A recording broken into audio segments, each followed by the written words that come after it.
nga baal ma rek parce que sénégalais yi ñuy déglu yaakaar naa dañoo yor seen xel dañuy xalaat bari na contexte politique boo xam c'est des contextes tendus yu am sos bi day bari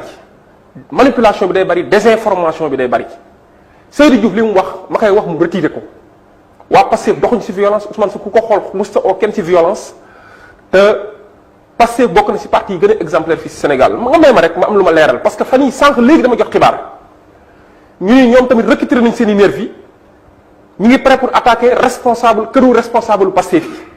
man de source digne de foi woo nañ ma ne ma sa kër gars yi dinañ ko attaquer fii ci Dakar comme fi nga dëkk sa kër famille sa Mbour may wax ni maa ngi interpeller le ministre de l'intérieur xibaar bi ma jot fu mu jógee xibaar bu leer la te ñu ngi leen di xaar nag bu fekkee dañoo jël seen i nervi ñoom waa APR yi ak waa Benno Bokk Yaakaar yi pour songu man sama alal wala songu sama njaboot maa ngi leen di xaar de pied ferme du ma ragal te bokkuma ci njaboot ku ragal te may lancer un appel aux autorités yi nga xam ne ñoo yor sécurité nit ñi xibaar bi nga xam ne jot naa ko ñuy wax ne jël nañ ay nervi pour attaquer ma wala attaquer sama fi ma dëkkuwaay nañ ci jël seen responsabilité maa ngi leen mettre devant leur responsabilité lu xew dal sama njaboot wala dal ci sama jegeñaale wala dal ci man wala dal ci sama alal ñoom waa APR yi ak waa Benno Bokk Yaakaar yi laa ko jiñ te incha allah bu fekkee dafa am lu mu leen jaral ba ñu jéem a di def loolu man maa ngi leen di xaar de pied ferme dinañ xam ne bu boobaa toog jàkkaarloo moom toog di jëw moo ko dàq. waaw situation bi yaa ngi koy wax ni c'est une situation tendue mu ngi mel ni kon menaces yi ñu ngi fusé de part et d'autre tey jii ni yow yaa ngi koy xibaar ne yow tam jot nga xibaar ne que ñu ngi bëgg a attaquer sa kër naka noonu tam ay kër kilifa ñoo xam te ni dañoo bokk aussi Pastef tey jii à part appel yooyu nga jot ndax gis nga ay faits yoo xam te ni day prouver ne que loolu noonu lu mën a yella dans les heures à venir parce que Seydou Diouf tam bi waxtaanee moom dafa jàppoon ne aussi alerté woon nañ ko si lu mel noonu. waaw Diallo élection yuy passé je pense que am na ay faits yoo fi gis ay responsables de l'opposition yu ñu fi attaqué te pourtant ay ministres ñoo jël bàyyi fi police bàyyi fi gendarmerie bàyyi fi les forces de l'ordre dem jël ce qu'on appelle des marrons du feu les marrons du feu yéen journalistes yi gis ngeen ko c'est des milices privées ñu jox leen ay armes jox leen ay ngànnaay pour ñuy song ñi nga xam ni ay waa Pastef lañ ak ñi nga xam ne ñoo nekk ci biir opposition bi te boo xool Pastef rek lañ doon song parce que moo nekkoon seen cible Mouhamed man Mbour laa battre campagne Ousmane Sonko ba muy dugg Mbour jëg ngeen incident yi fa xewoon ay nit taxaw bloqué que ne ko doo accéder ci port bi alors que moom mu ne le seul candidat à l'élection présidentielle bi duggoon Mbour ci bis boobu ñu ñëw taxaw ne ko doo fa dugg te ñi ko defoon ay marron du feu nañ cortège am ba mu fa jógee dafa dem Fatick ñu attaqué ko ay tëkkale nañ ko sax ne ay ñoñu maire Fatick ñoo ko attaqué ba am fa ay gaañu dans les rangs de Pastef kon ñun nag duñ toog ba xaar ba tey jii ñu dal suñu kaw ñu ñëw taxaw naa ndax am nañ preuve am dama ni na force de l'ordre di jël seen responsabilité te yemale Sénégalais yi devant tout le monde devant la loi et devant le service public ñëpp la ñu war a saytu seen kaaraange ñëpp la ñu war a sécuriser dama ni ñun nag du ñu xaar ba ñu mbir mi dal balaa bi dal suñu kaw ñu ñëw taxaw naan yëgoon nañ ko wala xamoon nañ ko dañuy wax ci teel dankaafu autorités yi war a jël sécurité nit ñi ñu wax ci sinon bu dara xewee nañ xam ni ñoom ñoo tooñ parce que ñun yëglu woon nañ bu baax dama leen encore une fois Seydou Gueye li ko dal Seydou Diouf li ko dal man dama ni wax ni mënuma ko rafetlu parce que violence sous toutes ses formes ak fu mu mënti jógee man mënuma ko rafetlu parce que ñun wootewuñ ci violence mais nag nañ xam ni violence bu amee ñoom ñi nga xam ne ñooy le camp du pouvoir ñoom ñoo ko woote te li ma lay wax la preuve les incidents du 8 ay partisans Ousmane Sonko ñëw di taxaw di manifester seen soutien di manifester seen solidarité à un adversaire de Macky Sall mais ñu ñëw taxaw au lieu ñu ñëw wax ñoom ci njëkk ci teranga ñu ñëw fekk leen fi ñu toog chargé seen kaw sànni leen ay grenades marquées provoqué leen ba lay xew ñu ñëw taxaw ne fii ñoom dañoo oote violence mais il faut qu'on respecte les Sénégalais Sénégal ñun ñëpp a ko bokk Sénégalais yëpp a ko bokk amul xaj ak seen war ñoo xool ci diine war ñoo xool ci waaso war ñoo xool ci dëkkuwaay il faut ñun toog defaat introspection xoolaat suñu bopp xam ni réew mi bëri nañu ko jiite tey jii jamono jii ñu ngi si biir ba mel di noppalu te Sénégal mu ngi continuer di Sénégal am na benn adage wax ne les hommes passent et les institutions demeurent fii nag ku fi yaakaar ni boo yoratul réew mi wala boo fi jógee sa sera la kaw yaa ngi nax sa bopp kon na nga fexe ba Sénégal ni nga ko yoree nga bañ ko laisser dans l'abîme Macky Sall encore une fois maa ngi koy lancer un appel fort na jël ay responsabilités am te jéem a jël Sénégalais yi yemale leen bu ko Abdou Diouf gën a gore bu ko Abdoulaye Wade gën a gore bu ko Senghor gën a gore dama ne na ñooñu am nañ li ñu bay si waar bi moom bu mu leen bu mu si gën a bu mu si ñaaw na jéem a jox Sénégalais yi ko joxoon te bu mu ñaaw ci xare bi man loolu laa koy wax maintenant la may wax rek te di ko waxati bu ñu fekkee dañoo jàpp ni Pastef ay ragal ñoo fa nekk wala ay buxat ñoo fa nekk parce que ñu ngi nax seen bopp ay nit yu am détermination ñoo fa nekk ay nit yu responsable ñoo fa nekk ay nit yu organisé wu ñoo fa nekk bu fekkee nag ñoom dañoo pare pour dëpp réew mi ñu pare nañ pour dëppar ñi réew mi. d'accord maître mais est-ce que tamit yaa ngi lancer appel au président Macky Sall est-ce que tamit waroo lancer appel sa leader président Ousmane Sonko ndaxte bi mu yëkkee kàddu si alxames bi nga xamante ni si leen génn ñu bëri jàpp nañ ne li mu tuddee droit de résister à l'oppression dafay niroog lool appel à l'insurrection wala yeneen mbir yu mel ndax tam si wàllum discours ak tam propos yi mu tenir nekkul moom mooy xàmb taal bi. gis nga Mohamed buñ amoon si opposition bi ñëpp meloon na Ousmane Sonko macha allah xar kanamu politique Sénégal dina demee neneen Ousmane Sonko ku ko xam ni si jàmm la woote ci réew mi ku ko xam ni ci defar réew mi la woote dama la jox ay faits rek yoo xam ne dama la koy rappeler Mohamed vacances jot na fi. jamono ji nga xam ne jeunes yi bëri peut-être ci ay fo lañ doon dem wala dem ci ay activités inutiles dafa woo ses partisans woo ses adhérents woo ses sympathisants ne leen damaa bëgg ci lii ñu seeti comme vacances nañ jot dañoo nekk ci période pandémie nañu dem maye suñu deret soulager hôpitaux yi nga xam ne seen banque de sang yi dafa tarir nañ dem organiser des cours de vacances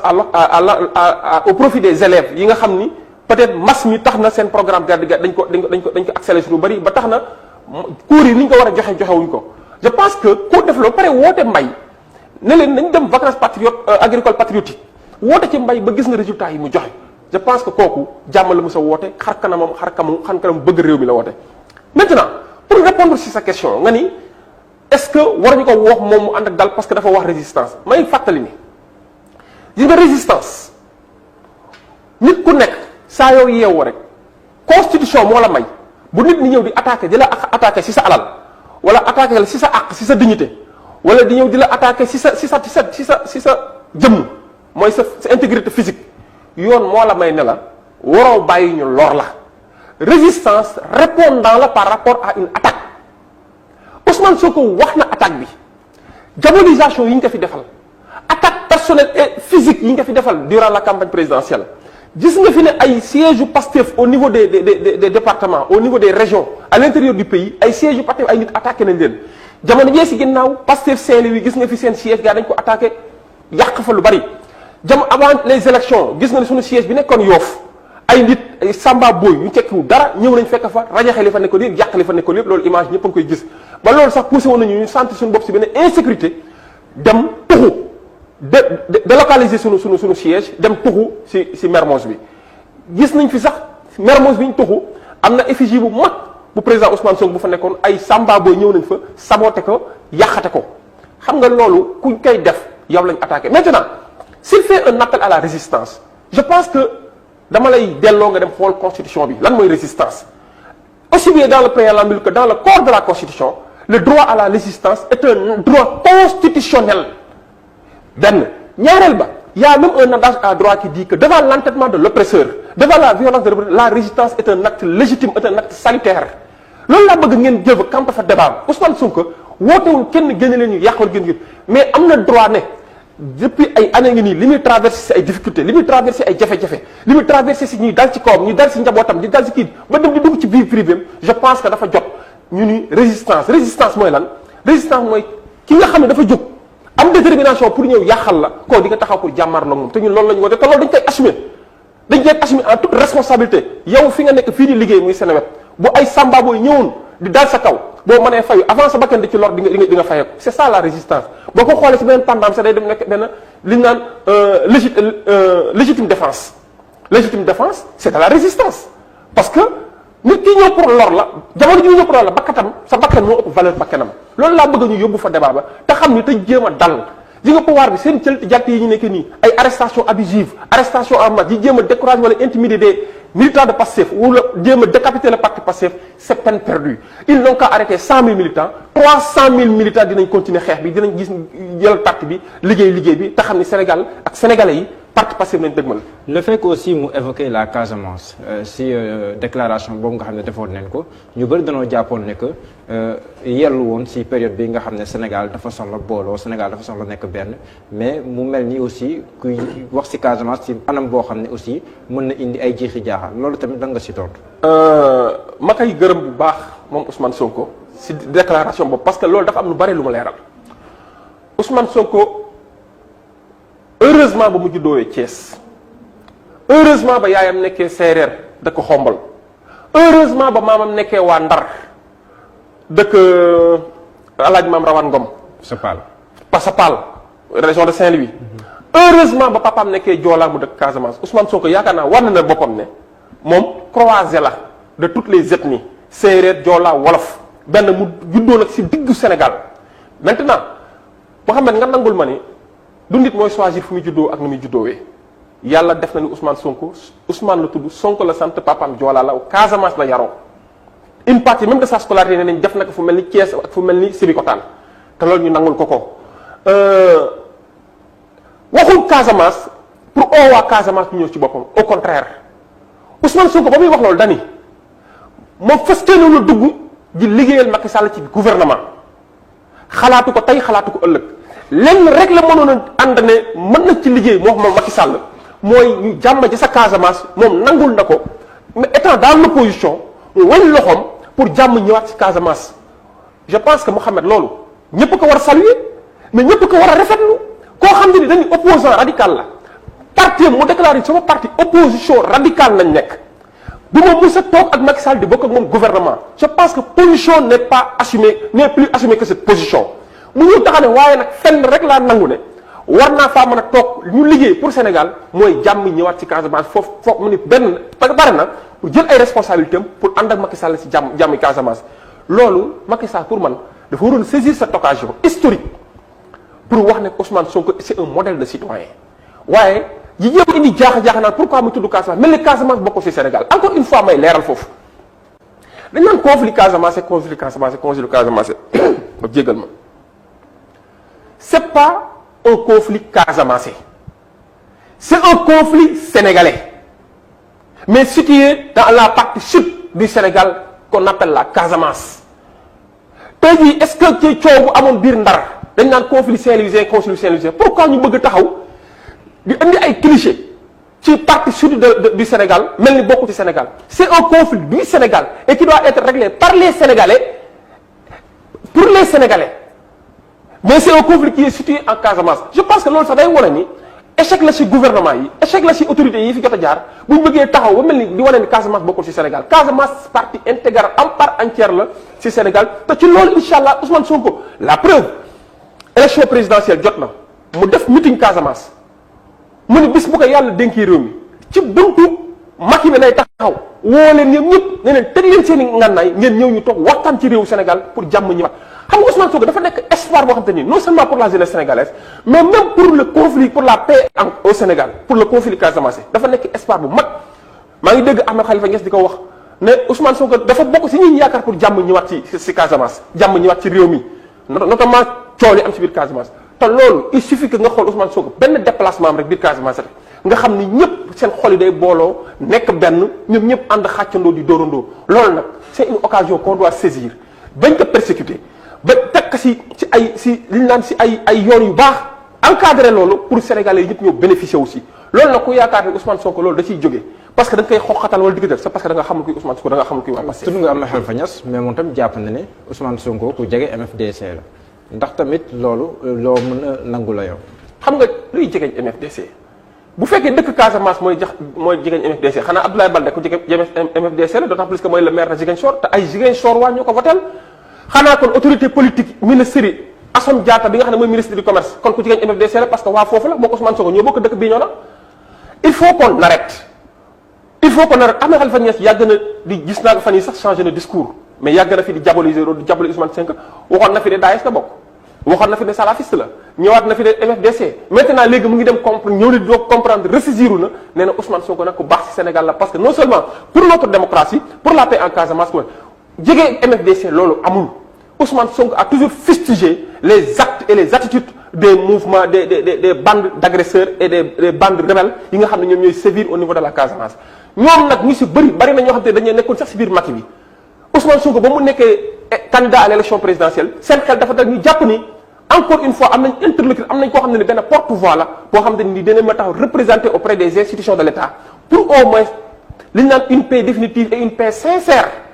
am au niveau de la Casamance bañ ñi nga xamee ñoom lañ tuddewoon les monsieur Casamance ñu ñëw taxaw nekku ci fi lu dul xamb di si ut xaalis wala di chantage ñenn ñi gis nga fi si régime bi passé bi fi nekkoon ministre taxaw ne man maay entretenir tel rebelle man maay entretenir maa leen tuddal seen doom yoolu dégg nga ko fi mais tey jii Ousmane Sonko bu demee ba nekk gis benn espoir pour jàmm ñëwaat ci réew mi xool yëpp nekk benn xool yëpp nekk mais je pense que loolu occasion historique la pour que nit ñi ressaisir delluwaat seen xel pour xam ni Sénégal mérito na Ousmane Sonko tamit mérito na sax ñu dénk Sénégal parce que kooku day nekk loo xamante ne nii rek Sénégalais yi ñoom rek ñoo si bénéficié wu. loolu nag dafa am solo ci réew. ndax si position bi mu nekkoon ba tey jii fa la nekk mooy. muy ban buñ ko convoqué notamment le juge du 8e cabinet bu ko convoqué du ko wuy ji ndax dafa jàpp na ba léegi nii mi ngi at immunité parlementaire ndax si la nekk ba léegi. je pense que il faut que tamit ku si nekk nga nangul ko logique am je pense que la convocation nekk la conséquence de la procédure qui s'est déroulée depuis le début Ousmane Sonko dafa waxoon ni may fàttali foofu rek ñu bari ñu ngi wax di juum mais ñenn ñi nag dañ koy def de mauvaise foi surtout ñi nga xam c'est le camp du pouvoir dañ koy def de mauvaise foi parce que dañuy bëgg indi jiixi jaaxa ci xelu nit ñi di manipuler askan bi Ousmane Sonko ba muy def la première déclaration man loolu kenn du ma ko nettali seetaanu ma ko damaa toog ak moom maa ngi toog ci wetam ci ndeyjooram muy wax mu ne moom il est respectueux des gestions de notre pays notamment des gestions judiciaires il est respectueux de la gendarmerie mu ne député la jaarale leen ma fi mu leen war a jaarale ma dem uy ji te ngeen respecté sama ak sama yelle ba pare respecté loi bi li mu wax mais bu ñu demee ba sa biir ñooñu ñëw boddi loolu yëpp ba ay député jóge assemblée nationale ne toute la procédure est truffée de violation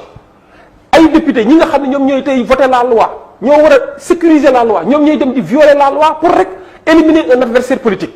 mooy mu taxaw ne mbir mi jaaru yoon kon la conséquence mooy je considère que mon immunité est toujours intacte si mon immunité est intacte mais je ne peux pas être poursuivi devant une juridiction pénale moo tax mu ni buñ ko woowee du ñëw parce que ak xam ak yelleefam kenn respecté wu ko procédure kenn respecté wu ko dafa jàpp ni ko donc lépp lu fi jot a am rek c'est nul et de nullité absolue donc c'est nul et ne doit pas être suivi d'effet loolu moo tax la conséquence c'est quoi on considère que dès l'instant que c'est nul Ousmane Sonko dañuy considérer ba tey mu ngi ak immunité parlementaire am mu ngi taxaw di si prévaloir loolu nag bu fekkee justice bi bu taxawee ne leen ni du ma leen uyu parce que justice bi ñoom ñoo war a xoolaat seen bopp ne écoutez Ousmane Sonko a raison ne leen ko delloo waat fi ñu ko war a delloo respecté ak xam ak yelleefam ba nga xam ni dina war a ñëw ci nu mu mën a ñëwee gis naa sax ay avocats yu génne di ñaaw la sax façon bi ñu ko defee xam nga dañu wante dëgg procureur de la république ba tey ji ma la wax u toppul Ousmane Sonko Mouhamed Diallo loolu Sénégalais dafa mel ni c'est vrai il y a une certaine presse nag buy jéem a manipuler xam nga ku jël réquisitoire mooy acte bi nga xam ne moom la procureur di toppee nit parce que fii procureur mooy toppaate ci acte réquisitoire am pourtant procureur dafa cité Ndeye Khady Ndiaye ki nga xam ne moom sama bi ba pare cité x mooy kan kenn da ko xam x boobu mën naa nekk yow mii Mouhamed Diallo mën naa nekk man mën naa nekk keneen ak keneen procureur toppul Ousmane Sonko juge d'instruction bi ñu jox ko dossier même jour bi ñu ko jox amul lan la muy def lu poser un acte boo xam ne c'est dans le sens de lever l'immunité parlementaire de Ousmane Sonko alors que c'est ce qui est visé mais moo tax ñu ni ka li nga def taxaw ko ci yoon gannaaw tegu ko ci yoon ba pare permettre à l'Assemblée nationale ñu violer toute la procédure ku xam la commission ad hoc xam ne commission ad hoc day statuer en fonction de ses membres c'est-à-dire 11 membres yi nga xam ne dañu leen a désigner commission ad hoc 11 membres la pourquoi ñu taxaw ne donc c'est 9 ou 8 membres qui doivent statuer loolu yëpp ay violation la beneen bi mooy ñi nga xam ne opposant la ñu woon te nekkoon ci biir commission bi nee leen mais ñun nangu nañu siéger ci biir commission bi mais jox leen jëmtuwaay yi nga xam ne moom la ñuy analyser coow li jëmtuwaay mooy la dossier lañ laaj ana dossier bi jóge tribunal dossier jóge foofu requête moo fa jóge requête bi mooy lan le juge bi bind nañ ko lever et pourtant dossier bi y a le PV d'enquête préliminaire y a les dépositions y a l'acte médical et d'autres pièces yoo xam ne ñu ngi ci biir jointe te li ci nekk lépp dafa seetal Ousmane Sonko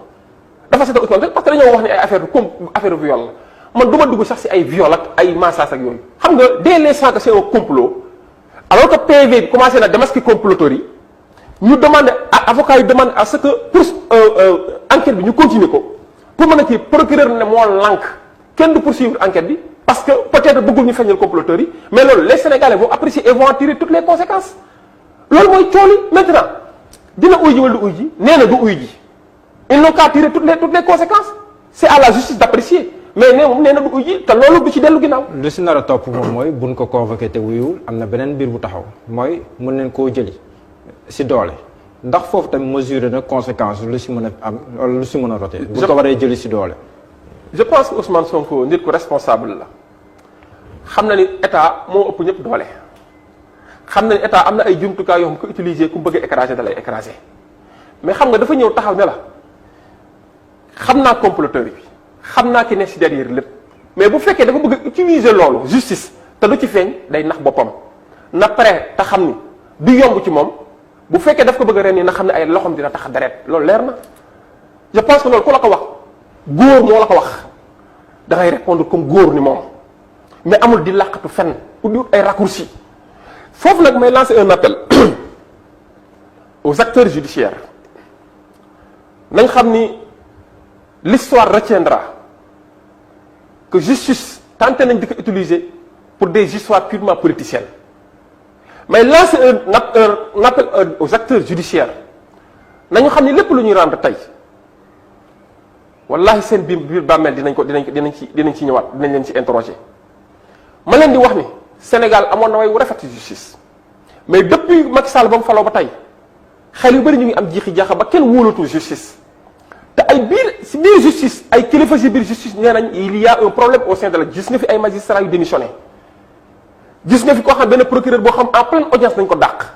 parce que dafa am ku mu bëggoon a topp waa nguur gi ne ko doo ko topp et pourtant kooku dañoo waxoon ni dafa luubal alalu réew mi te kooku noonu mu bëggoon topp jamono ji dem na rejoindre Macky Sall ministre la mu ngi toog salle des banquets et président union des magistrats génne na fi wax ne justice bi indépendant lu parce que nit ñi dañ ci dugal seen loxo son prédécesseur ñëwaat na wax loolu nga bëgg a taxaw ne ni justice boobu ñun Sénégal dañ ko war a wóolu alors que acteurs judiciaires yi ne si biir nee na jaruñoo wóolu parce que y a des problèmes encore une fois pour moi l'occasion est donnée à la justice de montrer une belle image que ñoom ñoo war a constituer le dernier rempart de notre démocratie de notre état de droit Ousmane Sonko doomu réew mi la il ne mérite pas ça yaakaar naa nag liñ naan il n'est jamais trop tard pour dire la vérité yaakaar naa ni dinañ delloo ci seen xel bala ñuy poser acte boo xam te ne c'est dans le sens de faire plaisir à Macky Sall dinañ delloo ci seen xel. moom dafa récuser le juge du 8e cabinet Mamadou Seck jàpp ne dafa jeng ba pare ku yomb jëmale ci benn boor la donc loolu est-ce que am nañ ay lay yu wër yoo xam ne nii bu ñuy bañ pour mu dugg ci mbir mi lay yooyu moom ngeen di teg ci loxo yi nga xam te ni ñoom ñoo war a àtte wàllu woowule. ma xamal la benn mbir le droit à la récusation est reconnu à tout justiciable qui doit comparaître devant un juge ñaari récusation moo am il y a ce qu'on appelle le fait de s'abstenir mooy l'autorécusation et la récusation qui émane même du justiciable juge yoon may na ka ñu jox ko dossier indil ko nit ki mu ni man du ma mënuma ko juger indi ay raison soit mbokkam la soit xaritam la wala sax mu ni kii damaa mës a joteeg moom ci loo xam ne bokkul ak problème bi dañoo mës a jote ba am si ay jàmmarloo kon mënuma ko àtte kooku dafa auto-récuser boppam te loolu kenn ko ci laaj lu tax nit tamit ñeme na jàkkaarloog juge nekkat bëgguma nga sama dossier nga yor ko automatiquement waruñoo sax xaar di ko laaj lu tax dès l'instant que am na droit boobu rek il suffit que mu respecter procédure bi rek juge pour man moo war a jëw gaawantu ne serait-ce que pour lever toute suspicion ne serait-ce que pour lever des équivoques moom moo war a ñëw jël dellu dossier bi ne d'autant plus que nit ki récusé na ma borumaa mën a continuer loolu droit la te droit nag ñaara am droit da nga koy nangu ne sama droit la ba pare beneen mooy nga exercer ko Ousmane Sonko naa fekk exercer son droit qui lui est reconnu par nos textes, par les dispositions légales et réglementaires de notre pays, ce droit à la récusation d'un juge qui est chargé d'instruire son dossier ou qui est chargé de juger son dossier. C'est son droit, te nañ ko nangul. jox na nag ay éléments yi nga wane mooy jot nañ ci xibaar ne am na ay dossiers yoo xam jot nañ fee jaar si diggante ñaari cabinet ak procureur si ñoon nañ koy jëm rek alors que fii fukki cabinet am na fii si Dakar fukki cabinet am na fi. élément yëpp bu ko jotee bu ko neexee mu ne amatuma confiance ci justice mais Ousmane Sonko du moom sax rek waxul loolu kese ay avocat ñoo bind te ay avocat ay acteurs judiciaires nañ pourquoi ñu bëgg ñëw taxaw di minimiser loolu pour man l'occasion moom est donnée à ce juge de rapidement se dessaisir de ce dossier parce que l'histoire retiendra que bis bu continuer ni mooy yor dossier bi dans ce cas Sénégal dinañ ko ñëw interroger rek ne que pourquoi cet empressement pourquoi cet entêtement te loolu baaxul ci justice day def indi ay suspicion rek ay suspicion légitime yoo xamante ne nii moom juge bi na fàttali ko ne dafa am carrière dafa am famille dafa war a am fay way bu rafet parce que da war a def ba retraité Sénégal ñëw delloo ko njukkal na bàyyi xel loolu yépp te bàyyi xel politiciens yi ne si ginnaawam ak ñi nga xam ñoo koy jéem a teg des pressions te loolu dañ koy dëggal ni loolu dafa am ci biir justice ay acteurs politiques di teg ay pression ay juges te loolu dama la président de l'union des magistrats wax na ko te pression yi dafa bari. te loolu dañ koy ragal ci dossier bi. mais dama ni buñ ko ragalul woon mais duñ ko récuser moo tax Ousmane Sonko récuser na ko encore une fois moom yaa xayti xam nga maa lay àtte par force amul nit ki ñëw ne bul ma àtte nga ni ko man maa lay enquête par force loolu amul fenn kooku nag l'occasion lui est donnée quand même avant qu'il ne soit trop tard mu jël dossier bi jox ko keneen nekk comme récuser nañ ma jox leen xool beneen juge parce que juge pour man loolu la ñuy xaar ci moom àtte da ngay àtte ko xam ne da lay wóoru ka moo jàng wax la benn affaire Mohamed est-ce que xam nga tribunal juge même à l'occasion d'un procès même bu procès commencé woon wala enquête bi commencé ci biir enquête bi ki ngay enquête wala ki ngay àtte nga jàppanteeg moom ba mu nar am ci yoon dala tere nga àtte ko parce que da nga war am recul parce que jot nga am état d'âme ci dossier bi que juge warta am état d'âme buy juger loolu nag ma si lancé un appel au juge qui a été requis par le ministère public d'ouvrir une information sur ce dossier mu xam ne ki nga récuser droit la pour mu récuser que maintenant bu fi ne taxaw sax di ko laaj le pourquoi ou le pourquoi pas na jëlloo dossier bi jox ko ki ñu ko war a jox et on en tire toutes les conséquences. le président Macky Sall par ailleurs président du conseil supérieur de la magistrature nee na amul jotul complot am na yeneen mbir yu ko gën a soxal yu dul mbir yu suufee yooyu noonu RFI la ko waxee ndax tamit président Macky Sall bu ñu sukkandikoo si ay kàddoom ak tamit mbir bi fi mu tukkee ko si wàllum salon de massage ak moom station bu mu nekk ndax tamit waxam mun na koo téye. journaliste bi ko interrogé tuddul ko complot leneen la ko laaj moom moo wax tudd complot kon complot ci tuuti si gémmiñam la jóge ci moom la jóge yow nee nga yëgoo tino tal nga leneen lu dul dugg ci ay complot et pourtant dossier bi wane na ni ñi nga xam ne si sa camp lañ bokk nekk Benno Bokk Yaakaar seeni njaboot mu ngi ci biir tudd nañ ci ay tur tudd nañ ci sax turu benn avocat boobu dem nañ ba ni day jabar la wala du jabaru ministre de la république mais xanaa loolu doy na pour yow nga ni yaay jiitu réew ba ngay prêter serment nga ni tu es le président de tous les sénégalais ñu ne la am na lu jot a am na ay sa njaboot ñu taxaw def lii ak lii xanaa dafa jot nga ni teg leen foofu seen tànk nañ leeral lii ba pare mais defuñu loolu dañoo continuer seen machine xoolal empressement bi am la journée du 9 qui est une journée historique mooy jour bi nga xam ni moom la enquêteurs yi joxe procédure bi procureur si la lépp xew si lañ ko jox procédure c'est le saisir le juge d'instruction c'est le saisir le procureur jox ko demande de levée bi si la yegg dina jaar ak procureur général jaar ministère de la justice yegg si bureau de l'Assemblée nationale ci même jour pourquoi cet empressement pour la première fois au Sénégal nga ne lii affaire privée la mais ñu gis ni la machine politique bi ñu utilisé ak la machine judiciaire bi ñu utilisé mais nekkatul affaire privée c'est une affaire de complot qui implique des officiels de l'État doit prendre ses responsabilités parce que Sénégal musta am lii lu salté nii ci sosol nit lu salté nii ci jéem a yàq deru nit dañ nga fi fan yi passé benn message boo xam ne dafa fuité dans la presse message boobu ci kilifa guñ tudd ci biir complot bi la jógee dal ci benn kilifa boo xam ne day défendre Ousmane Sonko fi mu jógee source la fi mu dal source la. ban avocat loolu non ki ma tudd turam kooku déjà coolu bu mu jógee dégg nga fi mu génn ay xibaar di génn di wax di jéem a weddi mais bañ demee ba sa biir waxatul lan moo tax waxatul parce que xaaruloon message boobu rëcc ko xam nga mbir mi en toute chose des fois yàlla mais de jël yàlla da cee dugal loxoom te ñu bari dinañ weeru nag ñii weeru des na de fan yee si ginnaaw dégg nga ñu ni koo xamante ne dañuy la njabootam tudd nañ ko mu gaawante dem di seel biir mouvement biir ana urgence bi fi am ana élection bi ñu fi annoncé ba muy dem di seel biir mouvement biir APR parce que xam na degré d'implication ci biir complot bi fan yi passé xaw ma tey la xaw ma démb la dégg nga xibaar boo xam ne yéen sax seen site bi bind na ko xale bu jigéen bi amul benn tantam bu wax. jokkoon ak Pape Alé Niang. jokkoon na seen mbokk journaliste. yaakaar naa jokkoon na ak keneen Ahmed Aïdara wax nañ ci mbir mi lan la ci wax loolu gën a leen kooku deretam la parce que jabaru nijaayam la te yemul ci loolu xale bi jot naa jaar ci ay loxoom gannaaw restaurant bu mu doon gérer fële sa jifeer xale bi jaar na ci ay loxoom kooku bu demee ba conscience am ak courage am may ko mu ni xaaral ma génn wax te ma mesurer nag risques yi ci am yépp mu mesurer ko mun leen damay wax parce que le devoir m'interpelle ma conscience me l'exige mbir mi complot la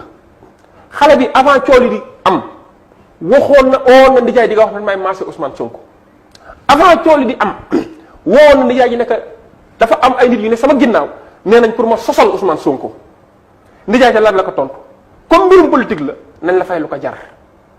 parce que xaalis politique xaalis alalu bayti man la nee na moom noppam moo ko may muy wax loolu ndijaay ji ay fan nañ ci teg coow li jóg mais loolu yëpp am fii ak yeneen co-masseuse bi nga xam ni wax na tey su complot bi ki ñu proposé woon 100 000 francs nekk pour mu disparaître ki nga xam ni moom salon de massage bi ne proposé nañ ko 30 millions proposé nañ ko 40 millions alors qu'il était sous la surveillance même de gendarme à l'hôpital ñu koy mettre la pression pour mu changer de version kooku taxaw ne c'est un complot ay témoins oculaires taxaw ne Adji Sarr est victime même de ce complot Ousmane Sonko bañ ko waxee dañuy amul lenn lu muy toppee Adji Sarr da koy baal waaye nag nañ feeñal ñi nekk ci ginnaaw parce que en réalité ñoo trahir même la confiance des Sénégalais Sénégal ñu ko doon xaar ci beneen débat ñu ko doon xaar ci ay débat économique ay débat ay liberté publique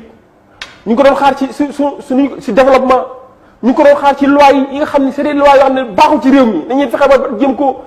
tëggaat defaraat ko mais ñu dugg ci mbirum mërs. mais maître bu ñu sukkandikoo mbirum sos. suñu sukkandikoo si kàddu ndijaayu Adji Sarr boobu ngay wax moom jëndoon na ne Adji Sarr mën nañ koo waxal lu ne waaye du sos.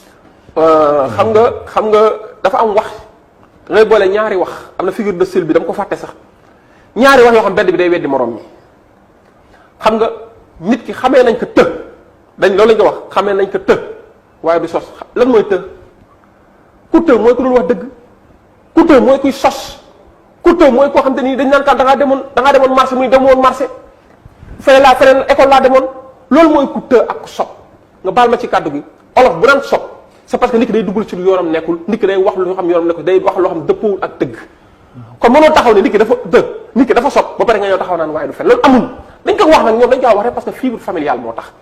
dafa am loo xam ne ñoo sentir seen njaboot peut-être duñ ko sacrifier à ce niveau mais ma foofu may leeral benn mbir Adji Sarr dañ koy déglu jamono yi si ginnaaw tribunal ma jox la xibaar bi est-ce que xam nga gendarmerie nationale ñoo ko escorté ci biir escorte bi sapeur pompier ñu ngi ci gis naa ci waa agence de sécurité de proximité te ci biir ñu ànd ak moom kenn koo xamante ni daan na liggéey Aly Ngouille Ndiaye sax bokkoon na ci koo xam ne autorité dañ koy ku siiw la ku ñuy wax bokk na ci ñi ko indi ba muy ñibbi ñoo àndaat ñibbi Adji Sarr moom ñuy wax lan moo tax muy ànd ak sapeur pompier parce que xam nañ ni mën na céder à tout moment mën na def malaise parce que la pression était insupportable était insoutenable Adji Sarr moomu noonu dañuy war di jaayam mais pourquoi papaam mënut a gis Adji Sarr ba jot ci doomam pour la première fois au Sénégal ñu ne affaire privée mais ki nga xam nga viol bu musaan am Mouhamed dañ naan ki ñu violé kan moo dem porter plainte wala kan moo ko conseillé pour mu porter plainte dégg nga fi ay kàcc yu mag yu fi am ci benn télé ku tudd Birama Ndiaye di ko wax mu naan 1 mois avant Adji Sarr waxoon na ma dafa porter plainte 1 mois avant mooy ban jour dañ ne le 2 la mbir mi am boo nee 1 mois avant ko da ngay delluwaat kon le 2 décembre le 2 janvier alors que Adji Sarr nee na ci kàccam yi mu kàcc ci biir plainte bi nee na ñu ngi ko njëkk a violé le 11 janvier yow nga taxaw ne le 2 janvier porté woon plainte contre kii xam nga loolu fooy xelu sénégalais nekk ay manipulateurs defar benn fen bu rii mais nga jël ay nit ay mercenaires fay leen xaalis bu bëri ñu ñëw di ko jagal fen bi te loolu du jàll parce que sénégalais léegi am nañ une idée déjà sur ce complot xam nañ déjà les comploteurs maintenant xam nga lu sénégalais di laaj mu xam nga lu sénégalais di laaj jamono ji mooy les comploteurs nañ leen traduire devant les juridictions répressives ñu attérer parce que lii sénégalais yi mérito wuñ ko Adji Sarr nañ ko delloo ay waajuram mu mën a wax ak askan bi Adji Sarr jamono yi je considère que elle a été séquestrée c'est pas normal lañ bëgg a dundal Adji Sarr xale dañ ne xale la 20 ans la am mais nañ ko bàyyi mu wax ak askan bi ñu ñëw taxaw di ko préparer di ko waxal lu mu waxul papam bi ko jur nee nañ ko jox doomam ñun am nañ ay xibaar ne famille am nee nañ Adji Sarr pression yi muy dund dafa bëgg def une déclaration pour wane ni liñ koy waxal yëpp dara amu ci li ñuy wax yëpp c'est parce que en réalité dafa am ñu ko utiliser